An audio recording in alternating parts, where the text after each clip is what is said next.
Welcome into another edition of Arizona Football Today. The death march ends at the Rose Bowl this evening as the Wildcats will face the UCLA Bruins. I'm David Kelly, joined as always by Glenn Howell, UA football class of 1985. And Glenn, after 9 games, I think we know what this Arizona team is. This is a team that is going to need its offense to be on point, probably needing them to put up at least 40 points in this game tonight, and hope your defense doesn't get embarrassed, because this is a Bruins team that went into Tempe last weekend and scored 50 points. Well, first of all, we got to get more than 40 because they average 40, so we're going to have to put some points on the board.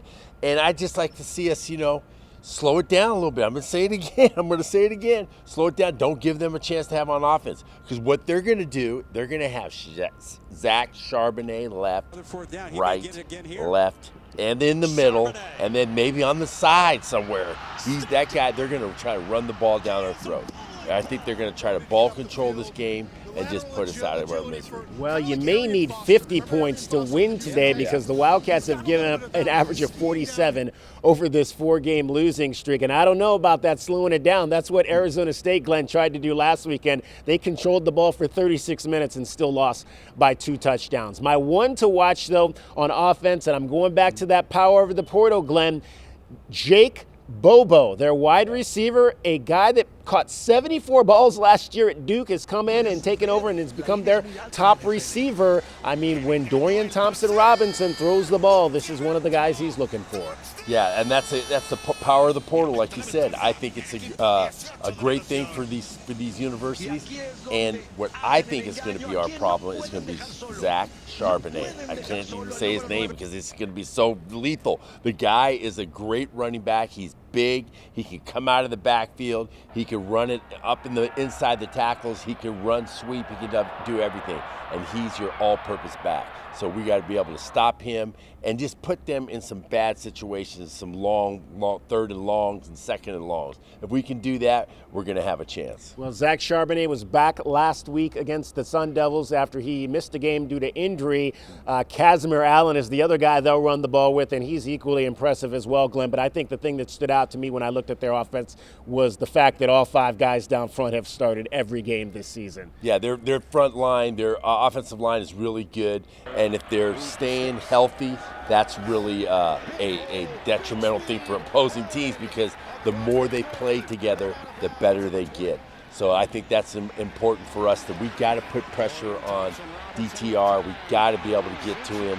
And, our outside rush, guys, this is where you have to have a game, man. Otherwise, we can't let him. You got to get him off his point. Otherwise, he's going to destroy us. One of the guys in the reserve side of it for that offensive line played at South Point Catholic, Bruno Fina. What have we heard about, Glenn, about how Bruno's is coming along there in his second year at UCLA? I think Bruno's doing a great job. He's developing. He's gotten a ton bigger, because when he left here, he was like, Jenny Craig. Man, the guy was like really skinny. He was big because I trained him all the way to his freshman year, after his freshman year.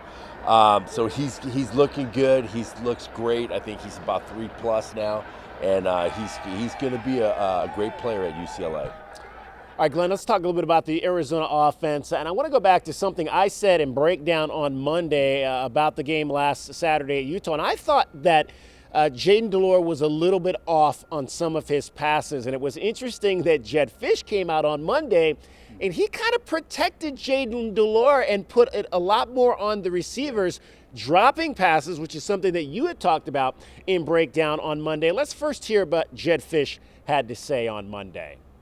We weren't very good in any area in the passing game.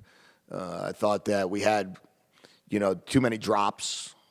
First of all, we should never even had a 4th and 20.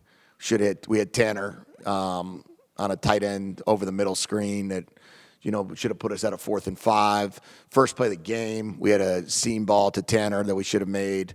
I thought there was a couple times that we left our read early.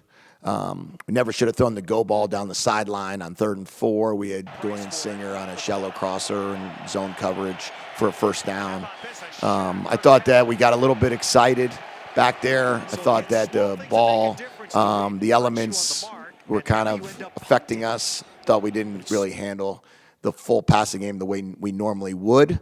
And in turn, we wound up, having, I think it was 3 drops 3 jobs that I could think of, Cowling with 1, Tanner with 2. And I think that we certainly are a better football team than we showed. And I want to go back to 2 plays in particular that I thought when I said that I thought Jaden was off, Glenn. And I'm going to show this play here on the first drive. Both of these were to Tanner McLaughlin.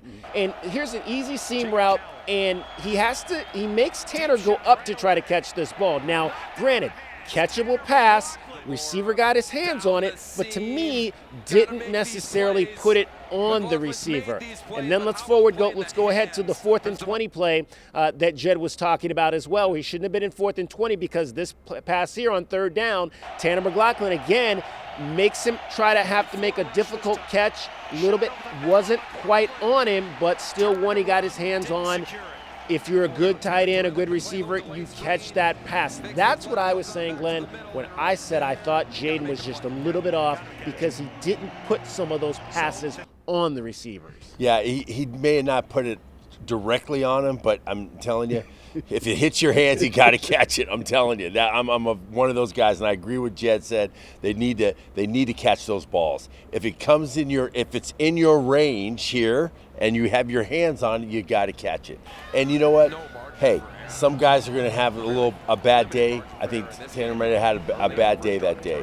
I think that it's important that you understand that it's about a mindset of catching every single ball that touches your hands. Well, and he was the guy that had played at Southern Utah, so you would think he would be obviously used to those types of conditions, but again, not on point with making some of those catches that day. All right, my one to watch on defense for the Bruins is going to be their safety, Stephen Blaylock, Glenn. When I mentioned on Monday that not a lot of guys, and when I was talking about Speedy Luke, not a lot of guys stay 5 years or even 6 years in some instances. Well, this is a kid who has been in this defensive backfield now for 5 seasons, Glenn. He'll make his 41st consecutive start today, a solid vet on the back end, and that's what you need on defense sometimes, is a guy that's back there that just has seen a lot of snaps and knows what he's doing. Yeah, the veteran leadership is crucial for successful of a team. And this guy's he's stuck around, had a couple injuries, and just kept on plugging. Now it's his time. So that's what I think is real important. And that's an incentive for guys that are playing. You guys that are here, they're redshirting, they're here, they're getting better. You got to develop every single year, and that's important. Yeah, 52 college games he's played. This will be number 53. That's a guy that's seen a lot of football here in this conference. All right, Glenn, any final thoughts from your side on what's going to be important at the Rose Bowl? I just think that they just got to come out firing on offense and just get a few stops on defense. They have to be able to not let them hash us, just tear us up on the run. If we can keep them under 150, 200, I think we got a shot. I think we really have a shot. We just going to have to score. You got to understand, every time we get into the red zone, we got to score. Yeah, well, you got all these 3 points. No, well, we talked about all the young guys that played on defense, and this is going to be an opportunity. A lot of those young players that we're starting to see are from Southern California, so they're going to be chomping at the bit, Glenn, to perform on this level in their own backyard. And playing in the Rose Bowl, I never had the opportunity to play there. UCLA always played here, but just walking into the Rose Bowl, the nostalgic of the whole place it's got to fire you up, man. And there's no need to fire these guys up for this game because you're playing at UCLA in the Rose Bowl. And Glenn, you're playing UCLA in the Rose Bowl on national television, so a chance for the Wildcats now to really show themselves. It's in that primetime West Coast window, which means it'll be a 10:30 start back east, but folks will have a chance across the country to see this Wildcat team, and that's always important to kind of put a great performance out there when you got a lot of eyeballs on you. Yeah, when you have national television exposure, it's so important for recruiting. Recruits are going to be watching this. Recruits are going to see who am I going to play next to this guy? Is this guy playing hard?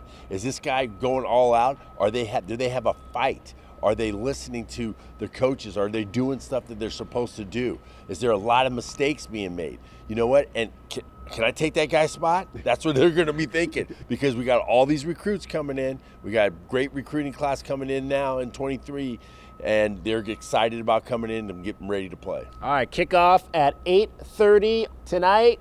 I am David Kelly. He is Glenn Howell. We'll be back to break it down for you on Sunday night.